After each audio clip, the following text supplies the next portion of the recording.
بسم اللہ الرحمن الرحیم۔ تو میں اس وقت کی بات کر رہا ہوں، لیکن ہم اپنے شیخ کو دیکھتے تھے بڑے مزے میں۔ ہمارے جو حضرت مفتی رشید احمد صاحب لاکھوں لاکھوں روپے کی خوشبوئیں لگا رہے ہیں، اور جناب ان کا دفتر بڑا خوبصورت، ایئر کنڈیشن روم۔ ہم دیکھتے تھے تو ہمیں ہوتا تھا یار ان کو دیکھو اور ہم کو دیکھو، ہم دال کھا رہے ہیں۔ تو اس وقت میرے استاذ نے ایک بات کہی، فرمایا کہ بزرگوں کا یا علماء کا آخری زمانہ دیکھو گے تو گمراہ ہوگے، ان کی پچھلی زندگی دیکھو۔ ہمارے حضرت نے 60 سال کی عمر تک دال کھائی ہے روزانہ، پیسے نہیں ہوتے تھے انڈا کھانے کے۔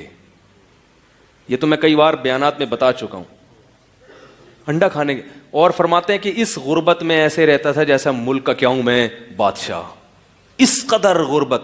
اور عہدہ کیا تھا؟ دارالعلوم کورنگی میں شیخ الحدیث۔ 20 سال میرے شیخ نے صحیح بخاری پڑھائی ہے، جو سب سے بڑا عہدہ ہے، اور پاکستان کا سب سے بڑا مدرسہ دارالعلوم کورنگی میں۔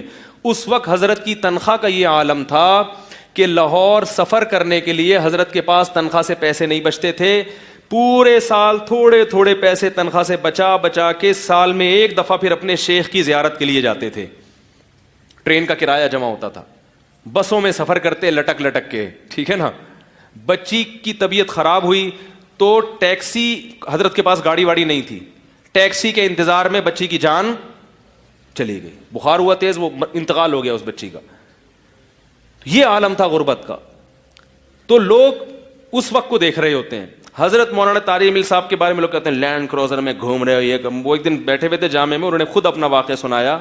فرمایا میں 18 سال کی عمر، جس وقت انسان کے نا بڑے بڑے پلان ہوتے ہیں، اس وقت ہم اندرون سندھ کے دیہاتوں میں دھکے کھاتے تھے، کوئی ہماری بات، کوئی نہیں سنتا تھا ہماری بات۔ فرمایا کہ کئی سال دھکے کھا کھا کے لوگ کیا کرتے تھے کہ مسجدوں سے سامان اٹھا کے باہر پھینک دیتے، اور یہ تھے بڑے اونچے خاندان کے، میڈیکل کالج MBBS چھوڑ کر آئے ہیں، ایک جہاں ٹھاٹ باٹ دیکھے، زمیندار تھے، چودھری تھے وڈیروں، ان کے باپ دادا سارے علاقے کے چودھری۔ اتنے بڑے آدمی کے ساتھ جب یہ سلوک ہوگا، نہ گھر میں عزت، گھر میں بھی تانے کے مولوی بن گیا، مولوی بن رہا ہے، کسی کام کا نہیں۔ فرماتے تھے کہ ہم دھکے کھاتے تھے۔ تو ایک دن میں مایوس ہو کے میں نے اپنے ایک بزرگ سے کہا، میں نے کہا حضرت یہ کب تک ہم یہ دھکے کھاتے رہیں گے، کوئی نہیں سنتا؟